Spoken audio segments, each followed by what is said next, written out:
hypothesis, etc. So while I've said the word hypothesis, let's get started. What is an hypothesis, Colin? Well, first of all, if you formulate a hypothesis. So it's an attempt that you explain an event or an observation. First of all, it's a problem that you see somewhere and you ask yourself this question. And then you try to formulate this hypothesis according to that problem to see a possible outcome of what you can expect. Yes. In other words, hypothesis is, I almost want to say, an informed answer or guess on a scientific question. A question is asked, and then we can say if we ask a question such as, in which type of water will the tea steep, or will the tea bags dissolve more easily? Then I can say, okay, I want to do an investigation to determine that. And then I can say, my hypothesis is that the hot water will make the tea steep faster. In other words, the tea will become tea more quicker in hot water. So you get the idea. And then it is so important that when you write an hypothesis, it can be tested. Yes, and exactly what you just said. You took a tea bag, you decided, I'm going to take cold water, I'm going to take hot water, and you are going to observe the outcome. Yes. That means that either at the end your hypothesis is going to be supported, or it's not going to be supported. Yeah, we will find in textbook that it says, as on the slide, that it will be accepted or rejected. The trend now is, and make a note of that, to rather say that your hypothesis will be supported by the evidence, or it will not be supported by the evidence. Right, so let's continue. What other information do we have here? So if we look at the hypothesis that you will get marks for, this is what it must have. You must have your two variables, a dependent and an independent variable. So today we're going to give you also that opportunity to distinguish between the two and know exactly how to identify the dependent and the independent variable. So please make notes as we go along.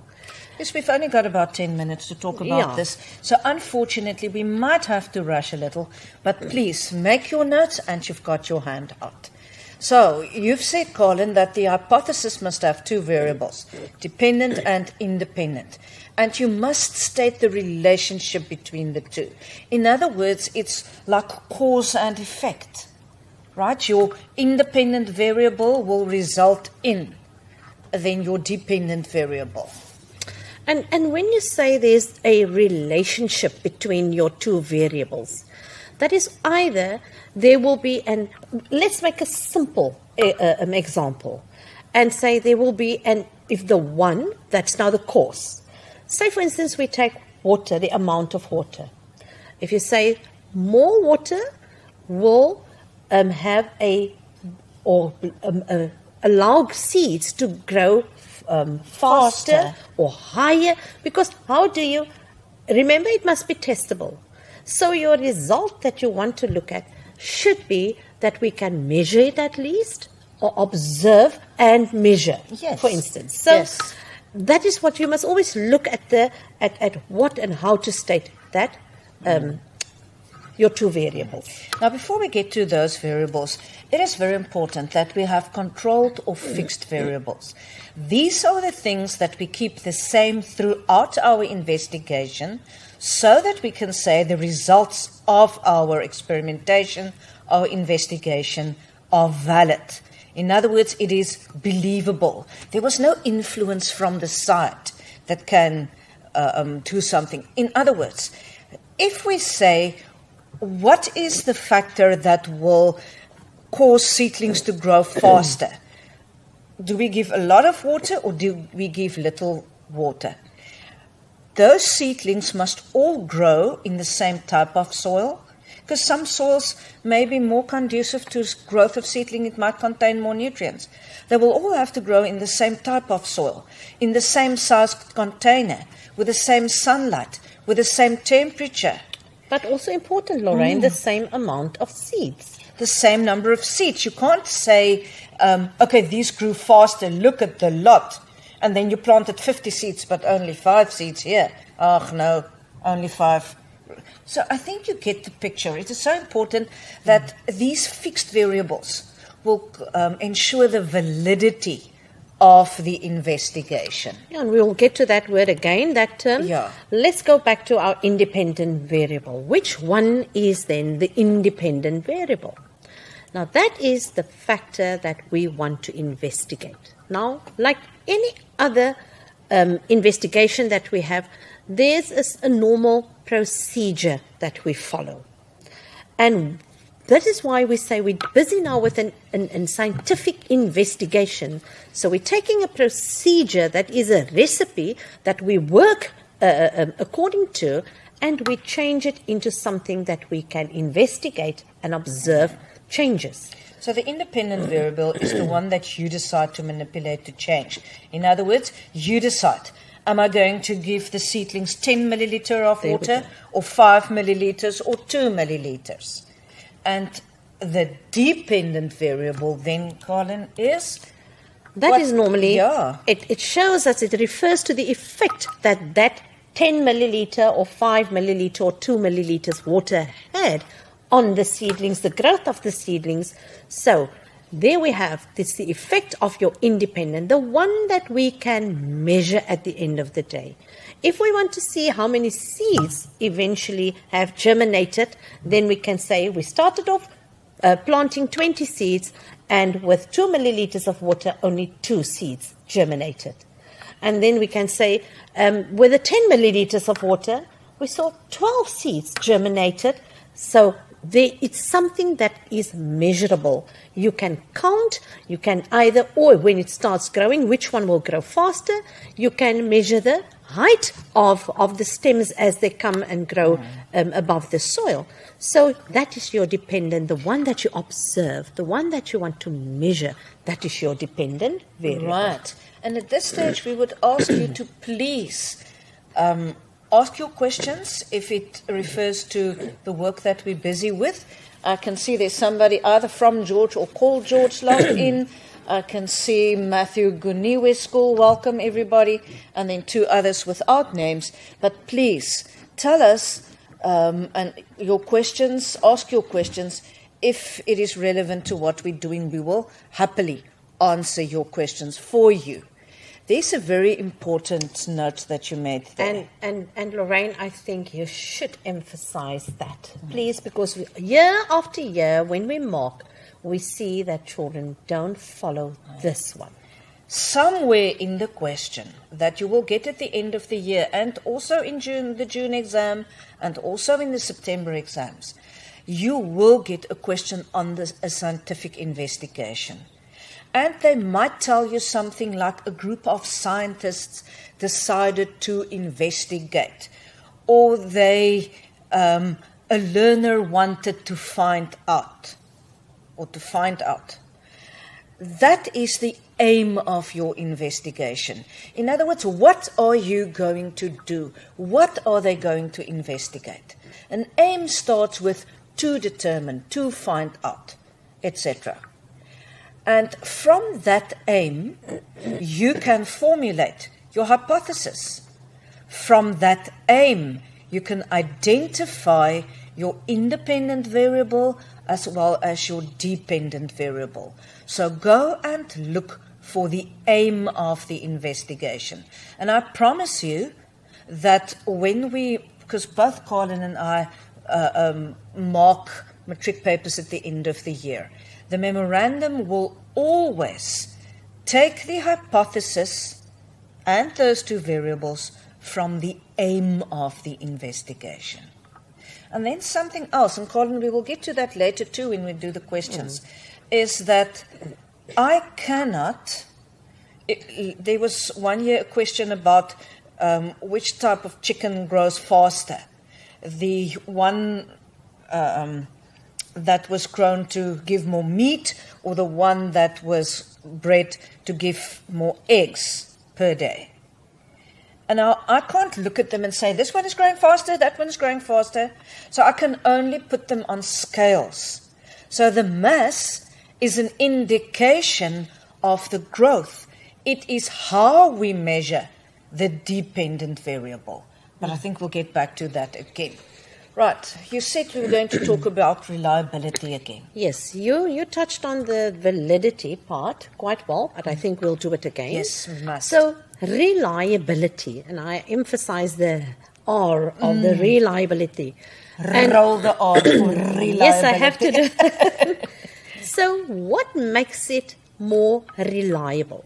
Any investigation, or you can also say that what is it that you haven't done that maybe is not going to make your investigation as reliable?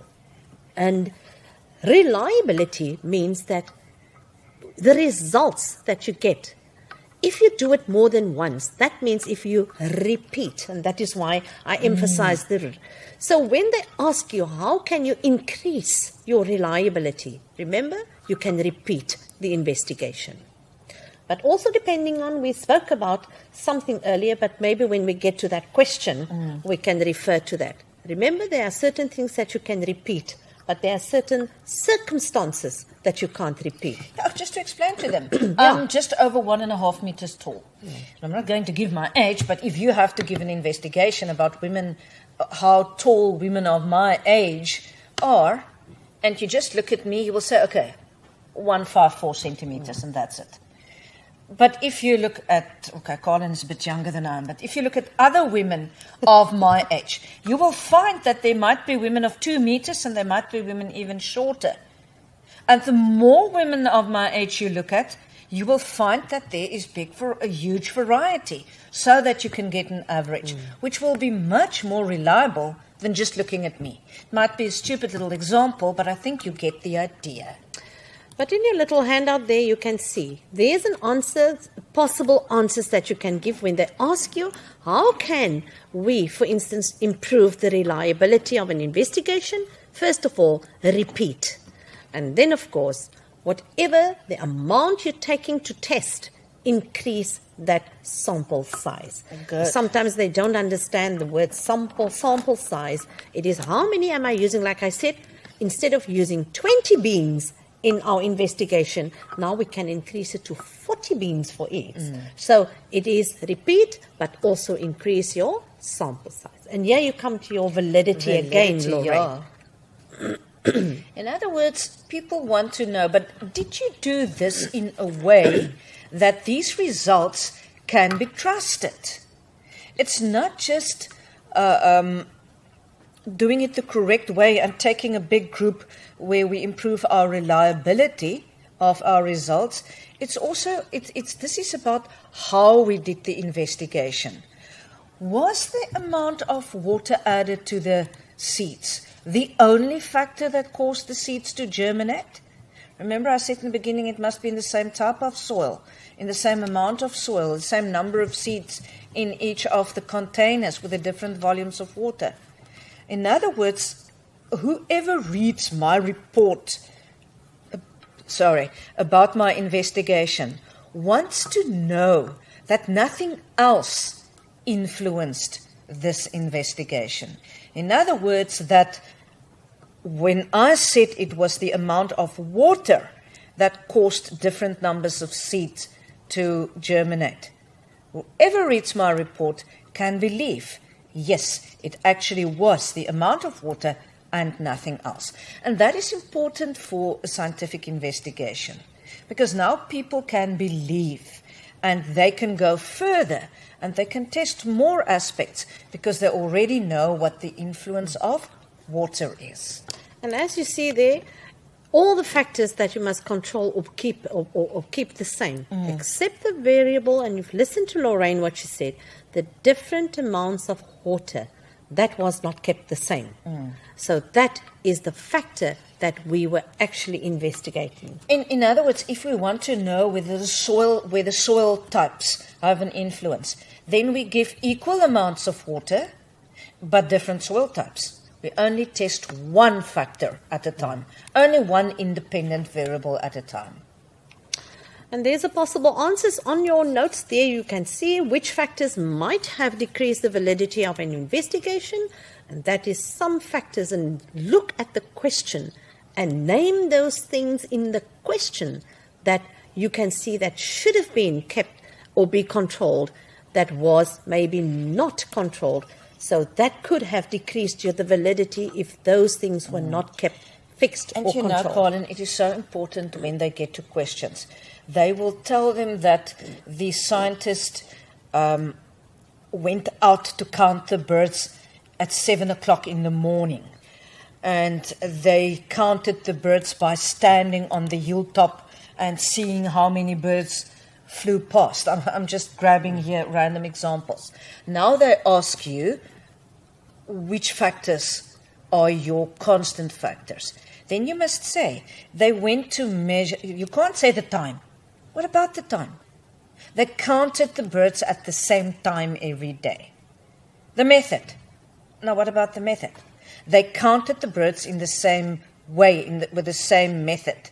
They did it at the same time and the same place every day. So you need to tell us that the amount of soil was the same. The number of seeds was the same.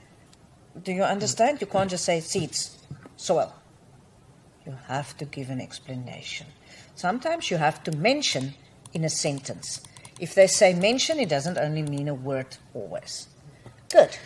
We're just going to skip the question on investigations because we're running out of time a bit. Let's get to protein synthesis, and when we have enough time left, we can always come back because it is all the answers. The memos to those questions are also in your workbook. So let's look. Proteins, where did we hear about proteins and where did it start in your curriculum? They must switch quickly now. Yeah. So there you see, it started in grade 10. In grade 10, when you did the cell structure, we started looking at the nucleus. What was found in the nucleus? Where was RNA found? What is the function of the RNA? And what were the functions of the ribosomes? And those were all the stuff.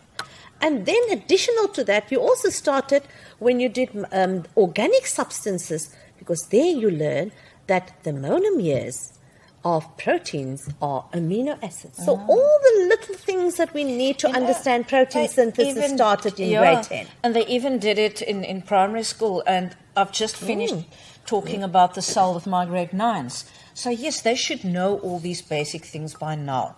And they should know the structure of a cell, where photosynthesis occurs, and how it occurs is what we are quickly going to talk about now. Right, so proteins are then produced. Synthesis means to produce or to make. And the process there, it's made, and all enzymes are proteins. Most hormones, not all of them, are also proteins. But these, the building blocks, the smallest units that a protein consists of, are our amino acids. Here we must also know that DNA and RNA are involved, and there are 2 stages that we are going to look at. Yeah, and my learners always tell me they can never remember which phase or which stage first. They must actually go and learn. Now, the 2 stages are transcription and translation.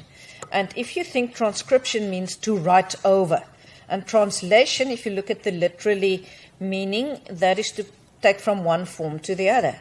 So you first write, and then you translate to somebody else what you wrote. So think of that: writing, transcription, and then telling, translation. So maybe that helps, a little bit of an association, so that you can remember the 2 processes in order. Colin, where are we in the cell? Right, now that we are busy with the protein synthesis, where in the cell are proteins made? At the ribosomes. Where do we find the ribosomes? Outside the nucleus of the cell, in the cytoplasm. Now, those proteins are made, and there is a certain instruction for which protein, just ignore the second N there, where in the cell is the code, that instruction for a specific protein to be made. That is in the nucleus. So we have a problem. They learned everything is controlled by the nucleus. How can the nucleus do it? Because it's got the DNA inside. So for all proteins, the code of which protein is formed and what it looks like is in the DNA. And did you hear Colin said we've got a problem? It's in the nucleus. Yes. And where does protein synthesis take part? Outside the nucleus, at the ribosomes. So your solution? The solution is, first of all, before we get to solution, the problem is the code is on the DNA. But the DNA can't leave the nucleus. Exactly. Because it's too big. It's a huge molecule. So how does that instruction get to the ribosome? And this is where we get in the help of mRNA and tRNA. So there's our link. mRNA is the link between the nucleus and the ribosome. And what is mRNA? It stands for messenger RNA. Yeah, there you've got it. So, in other words, mRNA, the messenger RNA, takes the message from the nucleus outside of the nucleus. To the ribosome. Right. There we go. There I have a little diagram for you, but I'm going to cut it up quickly for you. That's a cell, yes. Yes. Because this is the full cell, there is the nucleus, and that's the rest of the cell. But let me explain the process, because you need to know the process. And the first one, like Lorraine says, is that transcription must take place in the nucleus. Transcribe, to rewrite. What must be rewritten? Now you must understand the whole DNA is a big, big molecule. And the DNA is in the nucleus. But the whole DNA strand, that double helix, can't unwind the whole thing. Otherwise, another type of process will take place. You see, what happens here is that the codes or a code for a protein is found on a section of DNA, a gene. A gene will code for a specific protein. It's only a section of DNA. The rest of the DNA is not involved. And that is when you look at the second picture again, like Codon has said. It's only part of the DNA molecule, the one where the need for a specific protein is. Now, we're talking about a protein, but we haven't even got a messenger RNA yet. So when this DNA unwinds, what is the following step? Okay. But for those learners who are really struggling, we're going to make it as easy as we can for you. First of all, you will say that the double-stranded helix unwind. But now this is a little bit confusing because it's double-stranded, but all of a sudden we see 3 strands here.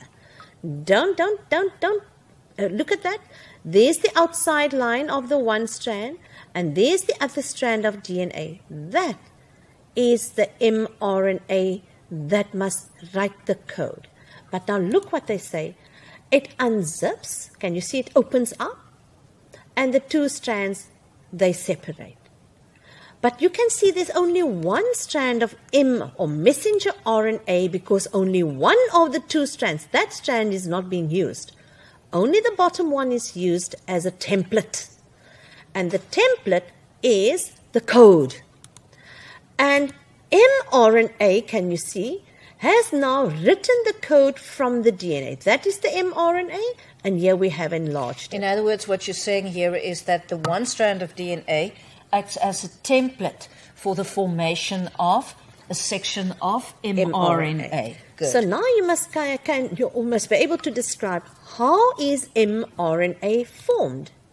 Now, in your nucleoplasm, there are free RNA nucleotides.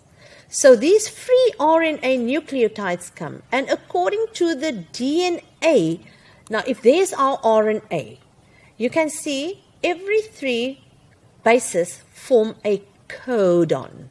That codon was written from the base triplet of DNA. So DNA has the code. And the code, it's called the 3 nucleotides here, it's the base triplet. And mRNA will rewrite that code in RNA nucleotides that is found in the nucleoplasm to form a codon. Now, I wonder, are our learners, are they connected? Do we see any messages from them? I've got a few connections, Okay. but not messages Not yet. messages, yes. Yes. So if the messages, I wonder if they can give us, now you have to work back. And we're going to tell you how important that is. There we see the codon on mRNA, that first codon, the code is UCA. So what was the original code on the DNA? So we know that DNA does not contain any uracil, but instead it has thymine. So uracil will then pair up with adenine. We just go with the letters now because we know C stands for cytosine, with G, guanine, and adenine with thymine. Don't get confused. All you need to write down at the beginning is DNA does not contain any uracil and RNA does not have any thymine. That's one of the differences between Yes. the two that they must know. I want to draw something. Shall I do that? Yes, I'm going to quickly go and complete this. Yes. And you have in your guideline document an exact description of transcription in your guideline document. Please follow that. But can you see all those words that I've highlighted? Those are the words that the examiners are looking for and the sequence of events as it take place during transcription. Colin, you will remember last week on Thursday, we had a session where we discussed the outcomes and all the problems and all the good things about the National Senior Certificate exam of 2018. And one of the things that was said was that our learners must use the scientific terminology. Words such as transcription, unwinds, template, free RNA nucleotides, complementary. But can I just quickly, because Sure. it's time, okay, what we have is then a code on the DNA. And that code could be ATC, 3 bases, nitrogen bases. And it is transcribed into a codon. And this is why I'm writing, so don't get confused. Code on the DNA, codon on the mRNA. Now the matching codon for this code, A will bind with T, I hear you say. But because this is mRNA, A will bind during the formation of mRNA with the uracil. T will bind with A, yes, and mRNA does contain adenine. And C, with G. So there's my codon. My codon will be, and Colin would explain that now, translated into an anticodon, which is the tRNA. And the anticodon will match the mRNA. T will match U in bringing an A. What will match with A? Not a T. Because we're busy with RNA, it will be a U. And with G, a C. Can you see the similarities, although they're not the same? And so we've done this part, and now we're going over to translation. We've written the codons, we've transcribed the code into a codon, and now the codon is going to be translated by the anticodon. Before we move away to that, maybe we can have the whiteboard again, just so that our learners know. The code is on the DNA, the instruction. mRNA rewrites that message into RNA, take it to the ribosome, so that the anticodon, which is on tRNA, must now translate that message into what? Into a protein. So the tRNA, and now we can go to the slide, each tRNA looks completely different. Look at the mRNA. It's a short strand. The tRNA only consists of 3 bases here, 3 nitrogenous bases, and it forms the anticodon. And your anticodon must match the bases on the codon. So, here you see there is a tRNA bent backwards, and at the end it carries an amino acid. And that is what we said, that each tRNA carries now a specific amino acid. Why do we say specific? If you look at all the codes on the DNA, that means it's actually the DNA that determines that amino acid at the end of the day. And that is via why the mRNA, via the tRNA. And can I just interrupt, Artie? I hope we've answered your question now. And thank you, because she asked to explain how the tRNA is formed. And it is in the cytoplasm, and it's part of the whole process. And it is there, folded back upon itself with the 3 free bases. Yes. And as I said, that anticodon must match the codon on the mRNA. And this is exactly how if you have to describe the process, this is exactly in the sequence of events that take place. And then all the amino acids, as the tRNA come and they lock on with the anticodons to the codon of the mRNA, they drop the amino acid that they code for, because each one of them has a specific amino acid. So the sequence of the amino acid, let me explain to you. We have 10 digits from 0 to 9. And with that combination of those numbers, you can call anybody's number you can dial. In the world. In the world. It all depends on the sequencing of those 10 digits that you get out to a specific person. So we have 20 amino acids, known ones that we work with here, and it's the sequencing that will make different proteins all the time, just like your number and your mother's cell phone number and your friend's cell phone number. So each one has its unique number according to the sequencing. And the same combination will always give you the same person on the other side. Well, unless somebody's stolen your phone, it will always give you the same person on the other side of the phone. The same codes, codons, anticodons will code for the same amino acid. And the same sequence of these base triplets, the codons and the anticodons bringing the amino acids, will each and every time give you the same specific protein. And that is so important, because proteins, if we really have to choose, Colin, we will have to say that proteins are probably the most important type of molecule. And then we can't ignore the others. But let's rather say that there are a number of functions of organic molecules. Nothing comes close to proteins. So that is why it is such a carefully coded process. If you think about it, over 99% of our DNA codes for proteins. Exactly. That is how important it is. The way we sit here, if we just look at one another, all the structures that consist was made up of proteins. So yes, protein synthesis is quite a big thing, and you need to know it. Remember, it's one, as we call it, a big idea. You won't find one question paper 2 without protein synthesis. Remember, DNA, RNA, there are many other things that we could have talked about and spoken about now. But let's just take the protein synthesis, because up to 20 marks can be on protein synthesis. And last year, the essay question was on protein synthesis and the types of RNA involved. Now, you will get one. It doesn't mean that it will be the same type of question. Now, might be a section B question or A or both.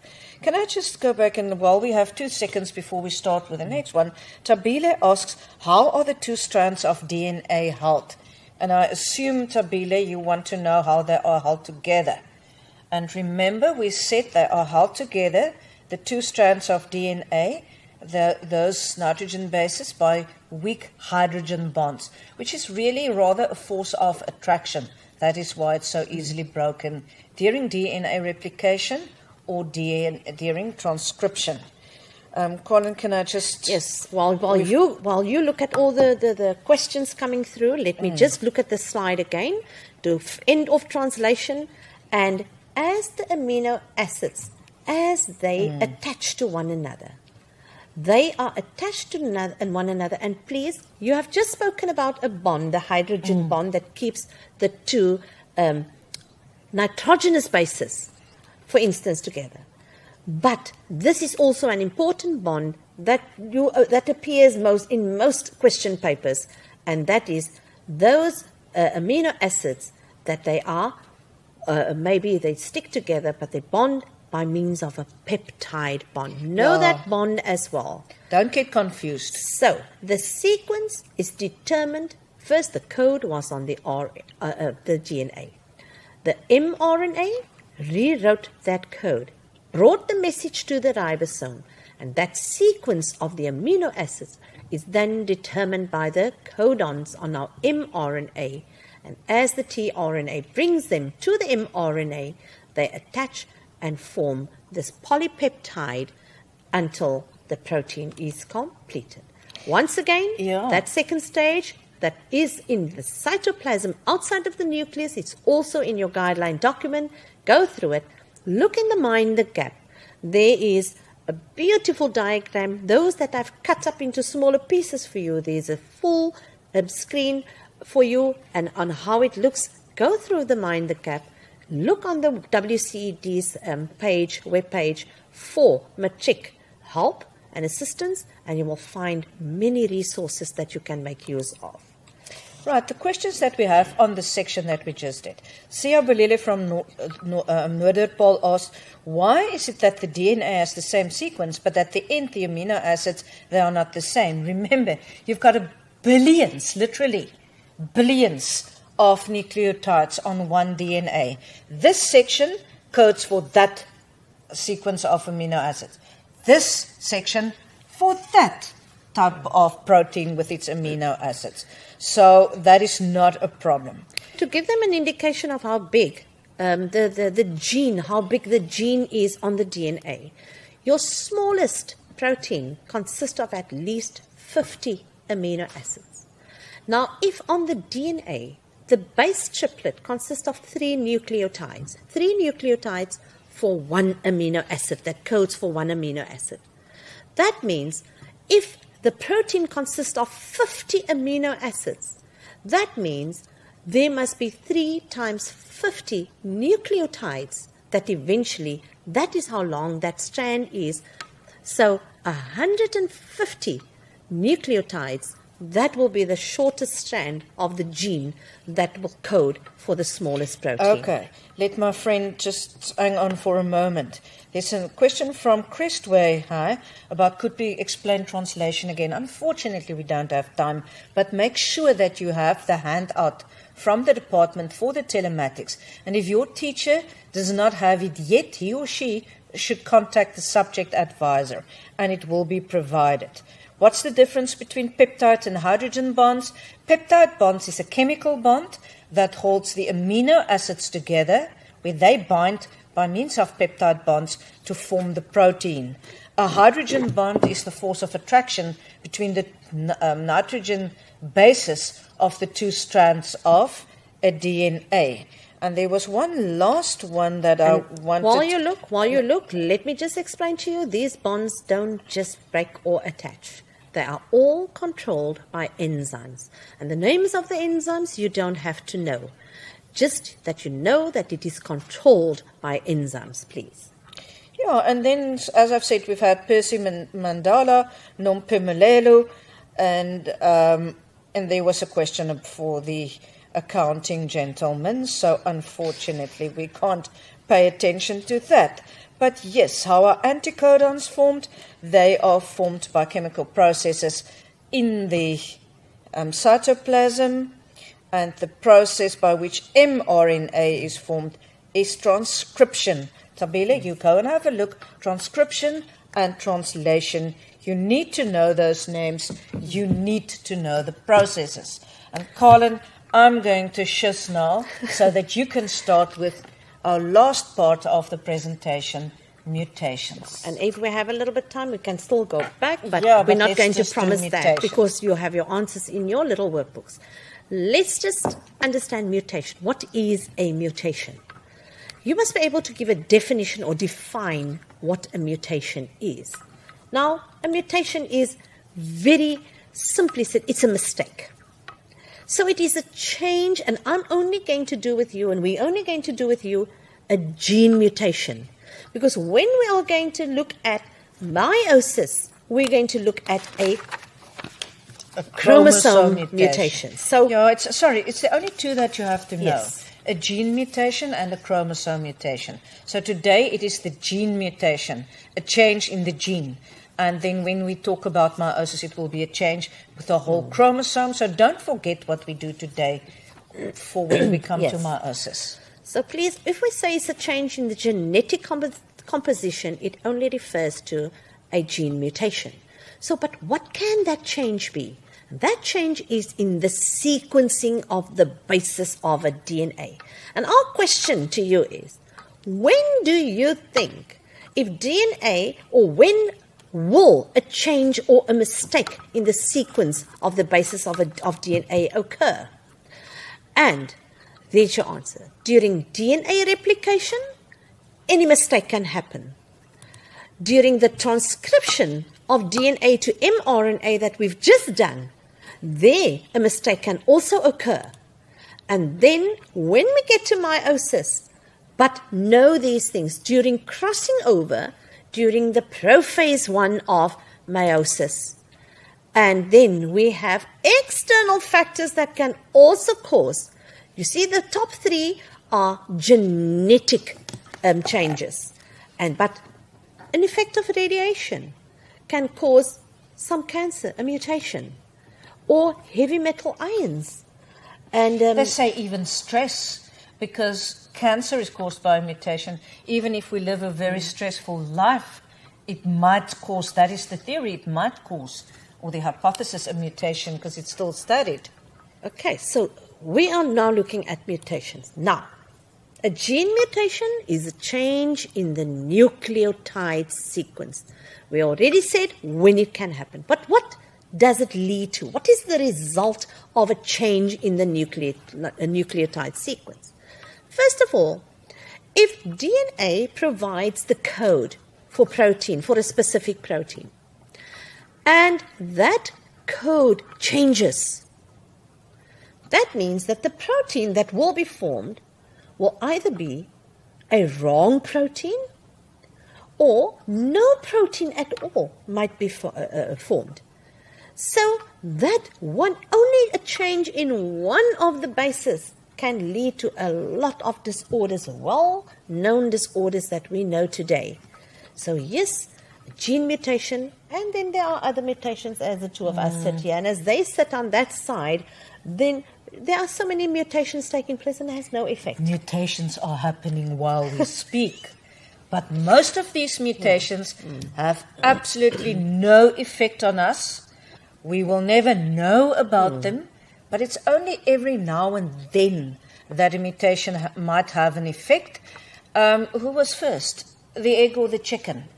And there's a case of, you should be sure about that answering any conversation, because it's the egg. Because mutations occur during DNA replication, amongst other things. Yeah. So we as scientists know the So when we answer. get to evolution, we will touch on that because it's the only way to explain the answer of which was first, the chicken or the egg. Must have been the egg because the egg contains the genetic material. Yeah, and there was just a question. We did refer to chromosome mutations, and Down syndrome is the one that we study. So Leshwin, hold on until we do meiosis. We will explain it to you completely then. And I think we're going to answer one of those learners' questions now on tRNA, how it is formed. So let's explain again. I think we've done it on the whiteboard, but DNA, once again, it provides the code for a specific protein.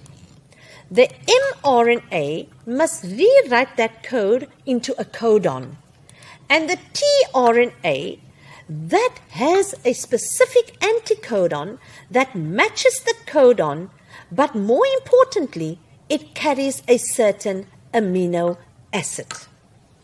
Now, before we came here, we found a little bit of a mistake here. We are very honest. I'm very happy but I can go back to the paper. I love But drawing. we're going to do it on the paper for you, Yeah. okay?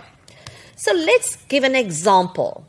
The code on the DNA is the base triplet AGC. So let's see if they can give us the codon, Lorraine. Maybe you can check our WhatsApp line to see whether the codon can come through. So Yeah. what will the codon be of mRNA? What happens, do you think, to the codon and the anticodon of the protein synthesis? Okay, let's see. It makes yet another Yeah. protein. So adenine let's see if we've got an answer. matches with the mRNA, the UCG. Good. Well done. It Wow. is Siabulele or Lile So from what Northern will the Pole. tRNA code for? Because the tRNA needs to translate this message, because attached to the tRNA is a specific amino acid that the DNA codes for. You see, the code is on the DNA, so DNA determines that amino acid. And I think that is now they start They're understanding. coming through. They're coming Yes. through. And the anticodon, yes, you're right. Coming through is AGC. And we have a wonderful example We're having here. excellent response. If you look here, because there is no thymine or uracil in here, that means if there's no thymine in DNA, there will be no uracil in RNA. So AGC, if you look here, RNA is actually, it's exactly the same as AGC, except when you have there's a thymine U and a T, uracil. yeah. Okay. And that amino acid that is attached to that anticodon is alanine. Let's say it's alanine. That is just hypothesis. No, alanine. Yeah, let's Yeah. say, but this is alanine, and that is the Yes. abbreviation. And you What don't is our need to next know. series? Sorry, you no need to know the names of the amino acids. It will be given to you. You get a table. There's our second one. We have 5 GGC minutes. GGC. codes to. Send your codes and codons. Oh, and I have it on there anticodons. already. CCG. So let me go a bit quicker here. And it codes for valine. Yes. So there you see, GGC codes for the amino acid valine. And this is now the number. If you dial 021 or 012 or what, that is now the sequencing. There's a third one, TAG. What will that be? So they already know there's A, U, I can't C. keep up with everybody here. Oh, they are Ramafola good. guy. Amino acid, Kunjolwa, is the building block of a protein. So let's continue. We can't do a T here. It must be a U. And then an A. You see, and with the then a RNA, G. the U Yes. replaces the T. And that what is glycine. It's glycine. Now let's go one of further. the most. This is one of the most simple amino acids. Now you must go, Lorraine, and show what happens. Let's take that DNA GGC, because Okay. that is the next one. GGC. But there was. I should actually take that up. Just ignore those. No, quickly. we will do. Yeah. But There you something see, happened. Yeah, the G here was replaced by an A. It's a mistake. Oh dear. For some reason, something happened. So it turned into AGC. And ACG codes into, I'm actually right, I'm not wrong. AGC will code into UC. Let's we get the board, yes please. And UCG. And it will, the anticodon will be AGC. So just stop there.